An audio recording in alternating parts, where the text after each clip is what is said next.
Recording by Cameron Blakely. The Sound of Silence by Barbara Constant.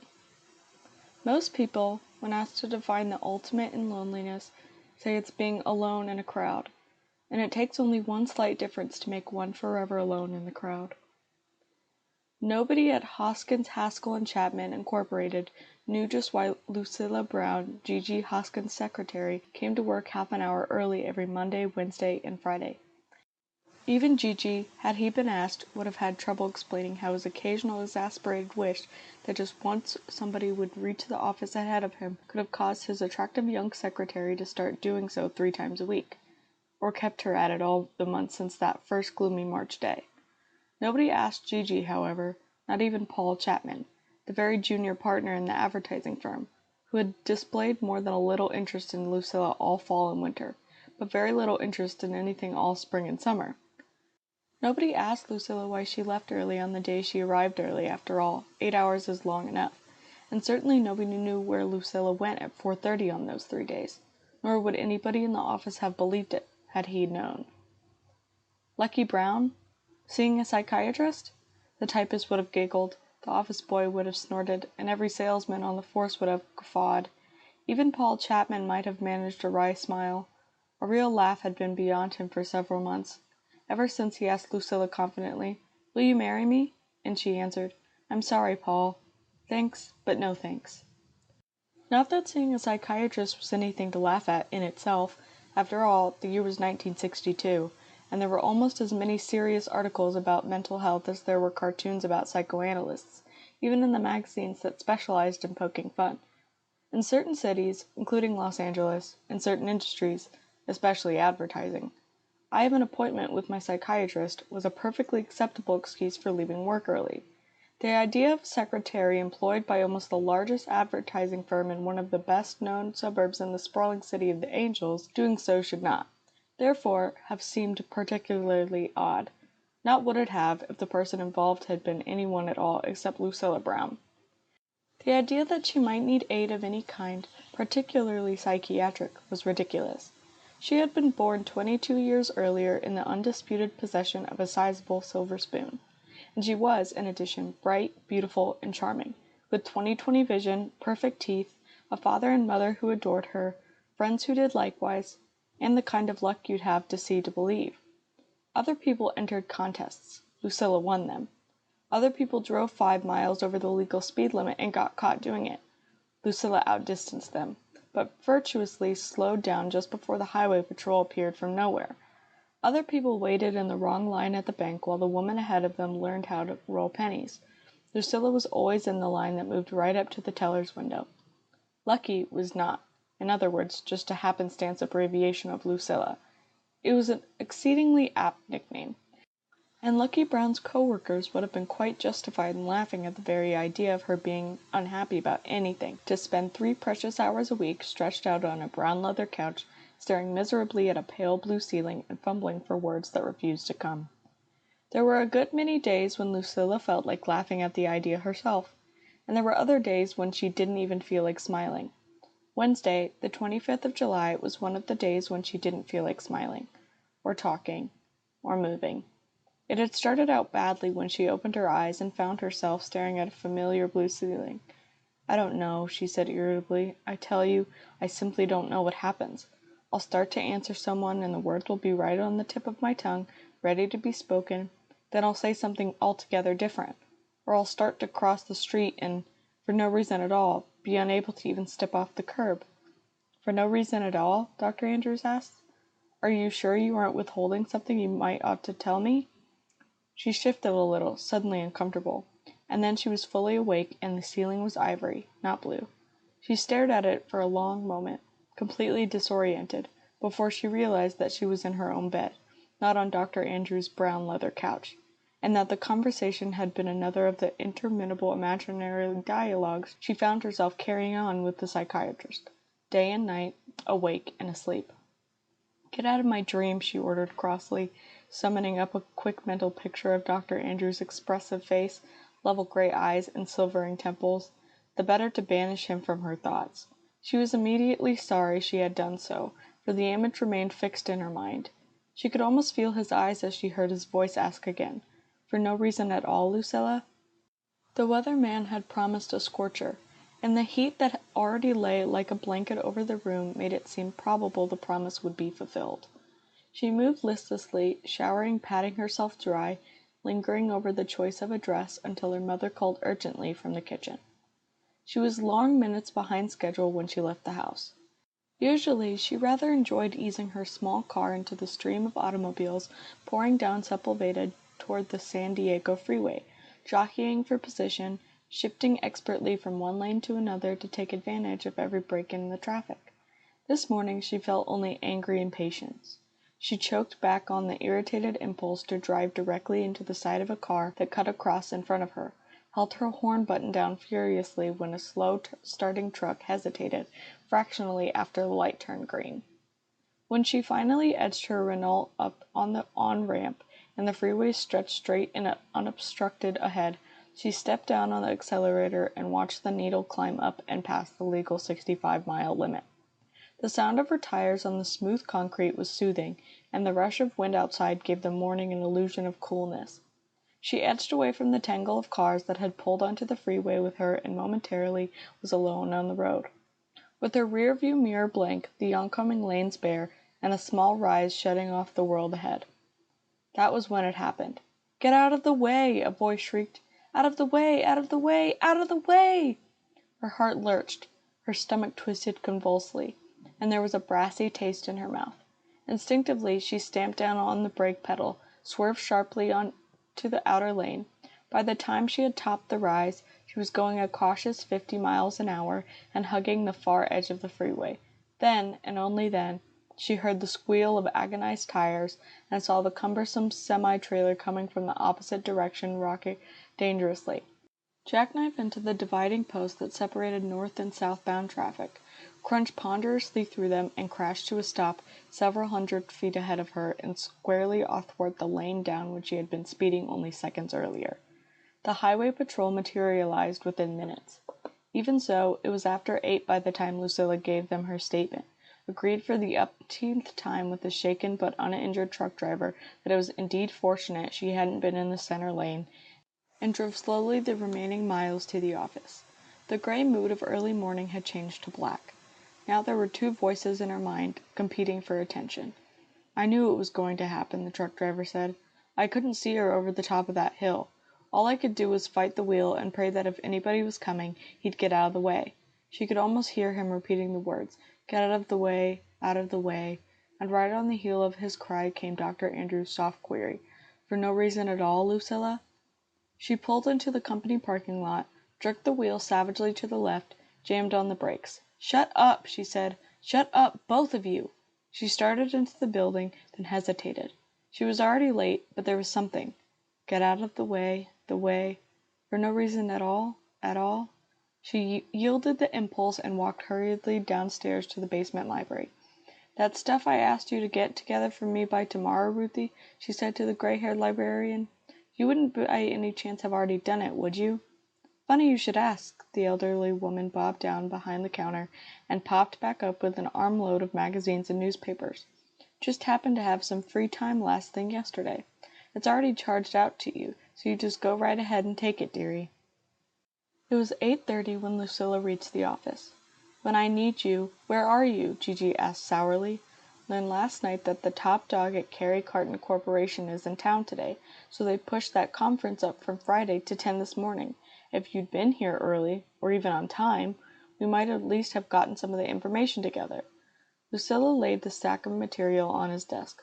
"I haven't had time to flag the pages yet," she said, "but they're listed on the library request on top. We did 19 ads for KK last year and 3 of premium offers. I stopped by sales on my way in. Susie's digging out figures for you now." Said Gigi. "Well, so that's where you've been. You could at least have let me know." There was grudging approval beneath his gruffness. "Say, how'd you know I needed this today, anyhow?" "Didn't," said Lucilla, putting her purse away and whisking the cover of her typewriter. "Happenstance, that's all. Just happened to go down to the library, for no reason at all, withholding something. Get out of the way." The telephone's demand for attention overrode her thoughts. She reached for it almost gratefully. "Mr. Hoskins' office," she said. "Yes. Guess he knows about the 10 o'clock meeting this morning. Thanks for calling anyway." She hung up and glanced at Gigi, but he was so immersed in one of the magazines that the ringing telephone hadn't even disturbed him. Ringing? The last thing she did before she left the office each night was set the lever in the instrument's base to off, so the bell would have not disturbed Gigi if he worked late. So far today, nobody had set it back to on. "It's getting worse," she said miserably to the pale blue ceiling. "The phone didn't ring this morning. It couldn't have, but I answered it." Dr. Andrews said nothing at all. She let her eyes flicker sideways, but he was outside her range of vision. "I don't like having you sit where I can't see you," she said crossly. "Freud may have thought it was a good idea, but I think it's a lousy one." She clenched her hands and stared at nothing. The silence stretched thinner and thinner, like a balloon blown big, until the temptation to rupture it was too great to resist. "I didn't see the truck this morning, nor hear it. There was no reason at all for me to slow down and pull over." "You might be dead if you hadn't. Wouldn't you like that better?" The matter-of-fact question was like a hand laid across Lucilla's mouth. "I don't want to be dead," she admitted finally. "Neither do I want to go on like this, hearing words that aren't spoken and bells that don't ring. When it gets to the point that I pick up a phone just because somebody's thinking—" She stopped abruptly. "I didn't quite catch the end of that sentence," Dr. Andrews said. "I didn't quite finish it. I can't. Can't? Or won't? Don't hold anything back, Lucilla. You were saying that you picked up the phone just because somebody was thinking." He paused expectantly. Lucilla reread the ornate letters on the framed diploma on the wall, looked critically at the picture of Mrs. Andrews, whom she'd met, and her impish daughter, whom she hadn't, counted the number of pleats in the billowing drapes, ran a tentative finger over the face of her wristwatch, straightened a fold of her skirt, and could stand the silence no longer. "All right," she said wearily. "The girl at Carrie Carton thought about talking to me, and I heard my phone ring. Even though the bell was disconnected, Gigi thought about needing backup material for the conference, and I went to the library. The truck driver thought about warning people, and I got out of his way. So I can read people's minds? Some people's minds, some of the time, anyway. Only there's no such thing as telepathy, and if I'm not telepathic, then—" She caught herself in the brink of time and bit back the final word, fighting for self-control. "Then what?" The peremptory question toppled Lucilla's defenses. "I'm crazy," she said. Speaking the word released all the others dammed up behind it. "Ever since I can remember, things like this have happened. All at once, in the middle of doing something or saying something. I'd find myself thinking about what somebody else was doing or saying. Not thinking, knowing. I'd be playing hide and seek, and I could see the places where the other kids were hiding just as plainly as I could see my own surroundings. Or I'd be worrying over the answers to an exam question, and I'd know what somebody in the back of the room had decided to write down, or what the teacher was expecting us to write. Not always, but it happened often enough so that it bothered me. Just the way it does now when I answer a question before it's been asked, or know what the driver ahead of me is going to do a split second before he does it, or win a bridge game because I can see everybody else's hand through his own eyes. Almost. Has it always bothered you, Lucilla?" "No." She drew the word out, considering, trying to think when it was that she hadn't felt uneasy about the unexpected moments of perceptiveness. When she was very little, perhaps. She thought of the tiny laughing girl and the faded snaps of the old album, and suddenly, inexplicably, she was that self, moving through remembered rooms, pausing to collect a word from a boyish father, a thought from a pretty young mother. Reluctantly, she closed her eyes against that distant time. "Way back," she said, "when I didn't know any better. I just took it for granted that sometimes people talked to each other, and that sometimes they passed thoughts along without putting them into words. I was about 6, I guess, when I found out it wasn't so." She slipped into her 6-year-old self as easily as she'd been donned the younger Lucilla. This time she wasn't in a house, but high on a hillside, walking on springy pine needles instead of prosaic carpet. "Talk," Dr. Andrews reminded her, his voice so soft that it could almost have come from inside her own mind. "We were picnicking," she said. "A whole lot of us. Somehow, I wandered away from the others. One minute the hill was bright with sun, and the next it was deep in shadows, and the wind that had been barely cool was downright cold. She shivered and glanced around, expecting her mother to be somewhere near, holding out a sweater or jacket. There was no one at all in sight. Even then, she never thought of being frightened. She turned to retrace her steps. There was a big tree that looked familiar, and a funny rock behind it, half buried in the hillside.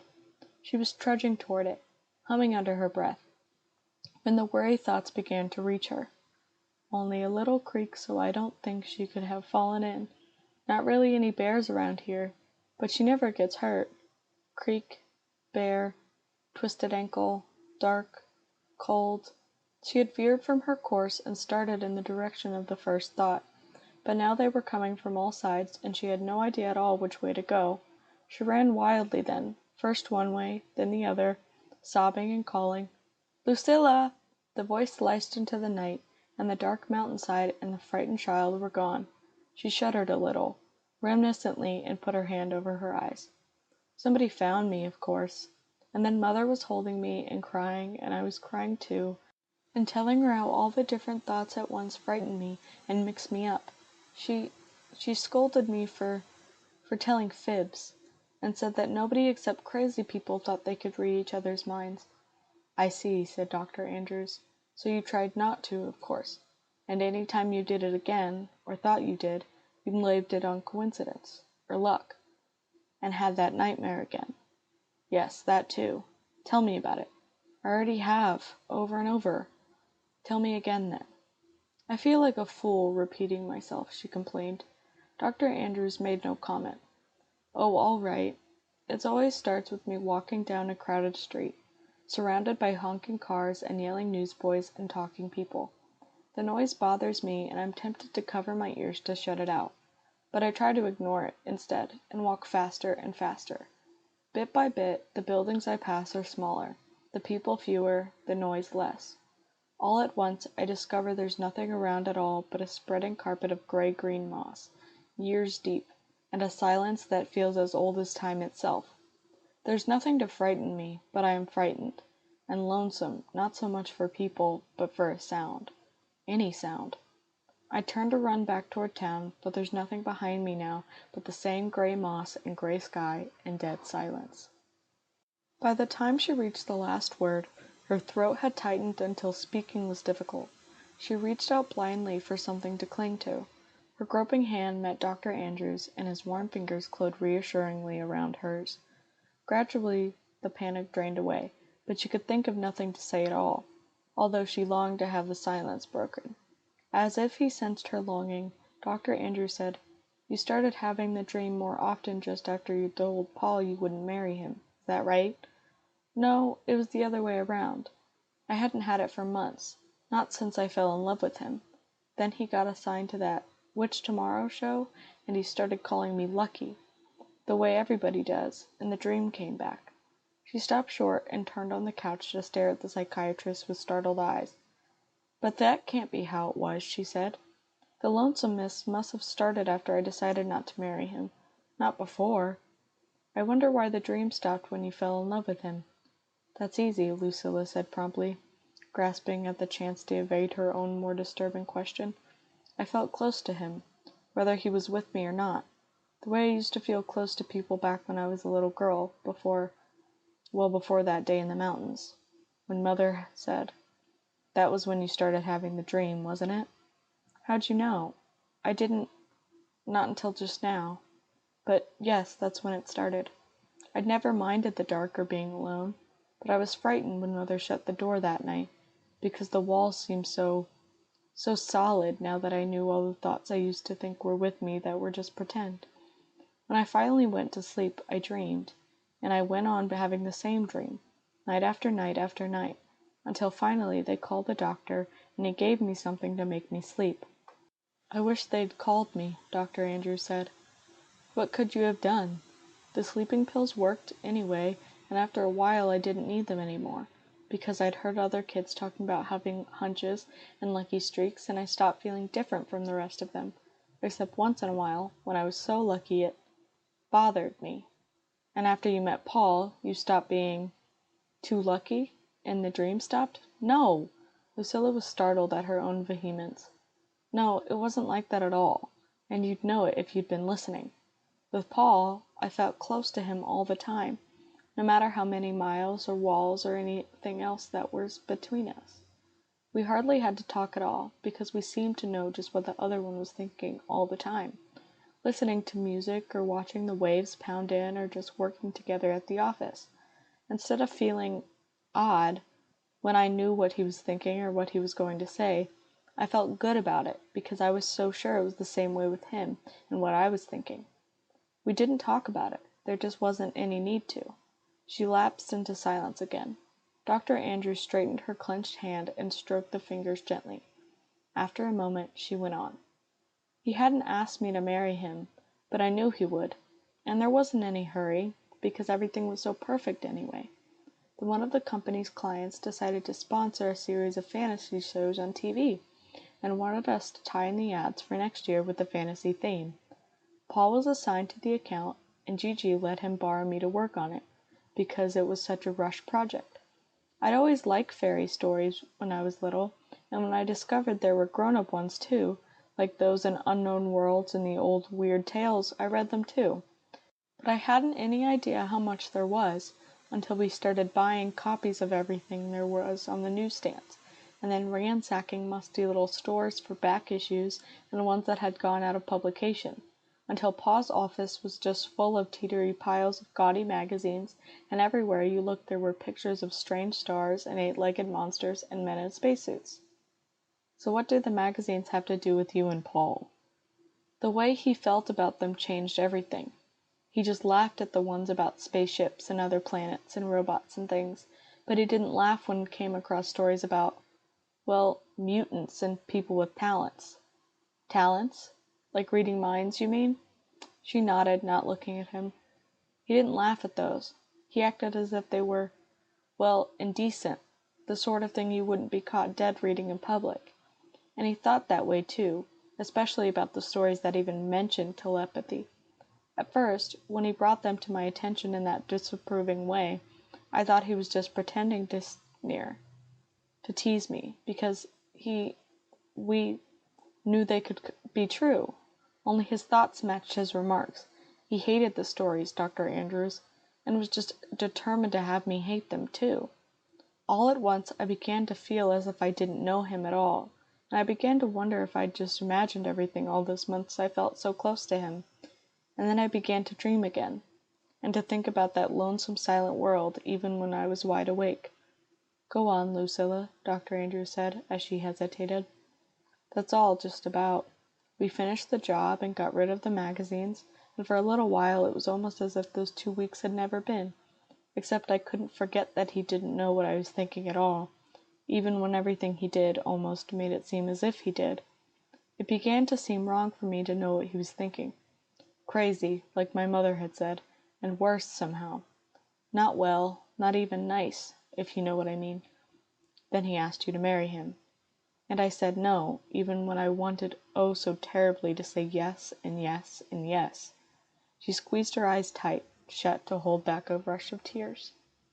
Time folded back on itself. Once again, the hands of her wristwatch pointed to 4:30, and the white-clad receptionist asked briskly, "Doctor will see you now." Once again, from some remote vantage point, Lucilla watched herself brush past Dr. Andrews and cross to the familiar couch, heard herself say, "It's getting worse," watched herself move through a flickering montage of scenes from childhood to womanhood, from past to present. She opened her eyes to meet those of the man who sat patiently beside her. "You see," he said, "telling me wasn't so difficult after all." And then, before she had decided on a response, "What do you know about Darwin's theory of evolution, Lucilla?"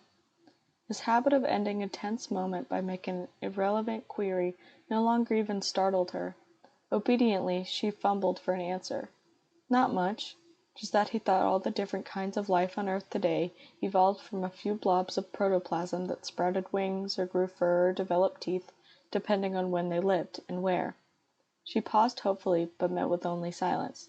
"Sometimes what seemed like a step forward wasn't," she said, ransacking her brain for scattered bits of information. "Then the species died out, like the saber-toothed tiger, with those tusks that kept right on growing until they locked his jaws shut, so he starved to death. As she spoke, she remembered the huge beast as he had been pictured in one of her college textbooks. The recollection grew more and more vivid, until she could see both the picture and the facing page of text. There was an irregularly shaped ink blot in the upper corner and severely heavily underlined sentences that stood out so distinctly she could actually read the words. According to Darwin, variations in general are not infinitesimal, but in the nature of specific mutations. Thousands of these occur, but only the fittest survive the climate, the times, natural enemies, and their own kind, who strive to perpetuate themselves unchanged. Taken one by one, the words were all familiar. Taken as a whole, they made no sense at all.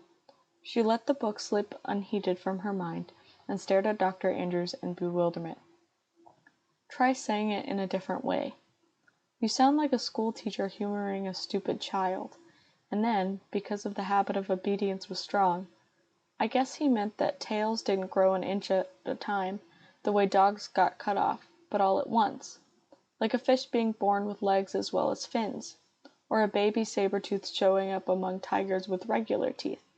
Or one ape in a tribe discovering he could swing down out of the treetops and stand erect and walk alone."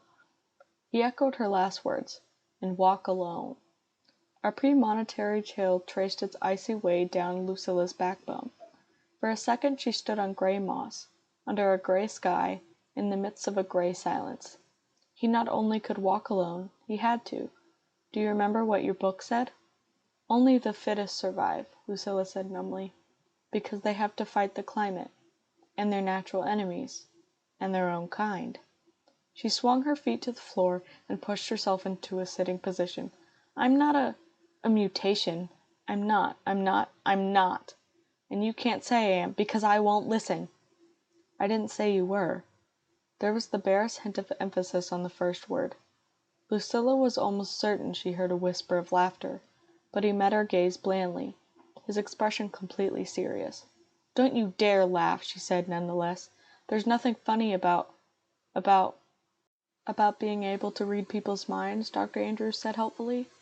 "You'd much rather have me offer some other explanation for the occurrences that bother you so? Is that it?"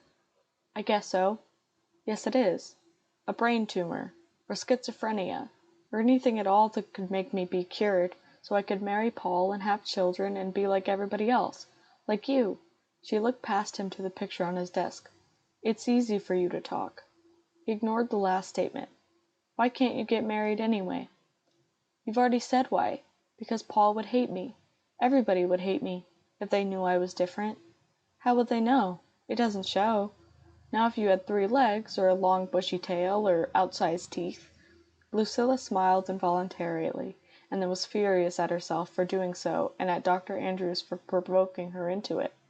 "This whole thing is utterly asinine, anyhow. Here we are talking as if I might really be a mutant, and you know perfectly well that I'm not." "Do I? You made the diagnosis, Lucilla, and you've given me some mighty potent reasons for believing it. Can you give me equally good reasons for doubting that you're a telepath?" The peremptory demand left Lucilla speechless for a moment. She groped blindly for an answer, but then almost laughed aloud as she found it. "But of course. I almost missed it. Even after you practically drew me a diagram. If I could read minds, just as soon as anybody found it out, he'd be afraid of me. Or hate me, like the book said, and you said too. If you believed it, you'd do something like having me locked up in a hospital, maybe, instead of—" "Instead of what, Lucilla?" "Instead of being patient, and nice, and helping me see how silly I've been." She reached out impulsively to touch his hand, then withdrew her own, feeling somewhat foolish when he made no move to respond. Her relief was too great, however, to be contained in silence. "Way back the first time I came in, almost you said that before we finished therapy, you'd known me better than I knew myself. I didn't believe you. Maybe I didn't want to. But I began to think you were right. A lot of times lately, you've answered a question before I even asked it. Sometimes you haven't even bothered to answer. You've just sat there in your big brown chair, and I've lain here on the couch, and we've gone through something together without using words at all." She had started out almost gaily, the words spilling over each other in their rush to be said. But bit by bit she slowed down, then faltered to a stop. After she had stopped talking altogether, she could still hear her last few phrases, repeated over and over like an echo that refused to die. Answered, before I even asked, without using words at all, without using words. She could almost taste the terror that clogged her throat and dried her lips. You do believe it, and you could have me locked up, only... Fragments of thought, splinters of words, and droplets of silence spun into a kaleidoscopic jumble, shifted infinitesimally, and fell into an incredible new pattern. Understanding displaced terror and was, in turn, displaced by indignation. She stared accusingly at her interrogator. But you look just like anybody. You expected perhaps 3 legs or a long bushy tail, or teeth like that textbook tiger? And you're a psychiatrist! What else? Would you have talked to me like this across a grocery counter, Lucilla? Or listened to me if I'd been driving a bus or filling a prescription? Would I have found the others in a bowling alley or a business office? Then there are others? She let out a breath on a long sigh, involuntarily glancing again at the framed picture. Only I love Paul, and he can't, nor can Carol. His eyes were steady on hers, yet she felt as if he were looking through and beyond her. For no reason at all, she strained her ears for the sound of footsteps or the summons of a voice. Where do you suppose the second little blob of protoplasm with legs came from? Dr. Andrews asked. And the third? If that ape who found he could stand erect had walked lonesomely off into the sunset like a second-rate actor on a late show, where do you suppose you'd be today? He broke off abruptly and watched with Lucilla as the office door edged open. The small girl who inched her way around it wore blue jeans and a ponytail rather than an organdy frock and curls. But her pixie smile matched that of the girl in the photograph Lucilla had glanced at again and again. "You wanted me, Daddy?" she asked, but she looked toward Lucilla. "I thought you liked to meet someone with the same nickname as yours," Dr. Andrews said, rising to greet her. "Lucky? Meet Lucky." "Hello," she said, then her smile widened. "Hello!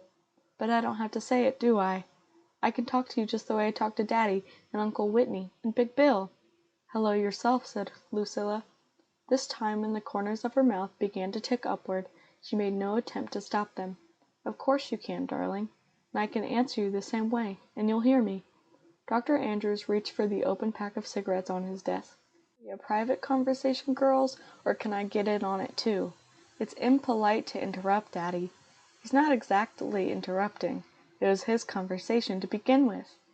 Dr. Andrews' receptionist paused briefly beside the still open office door. None of them heard either her gentle rap or the soft click of the latch slipping into place when she pushed the door shut. Nor did she hear them. End of The Sound of Silence by Barbara Constant.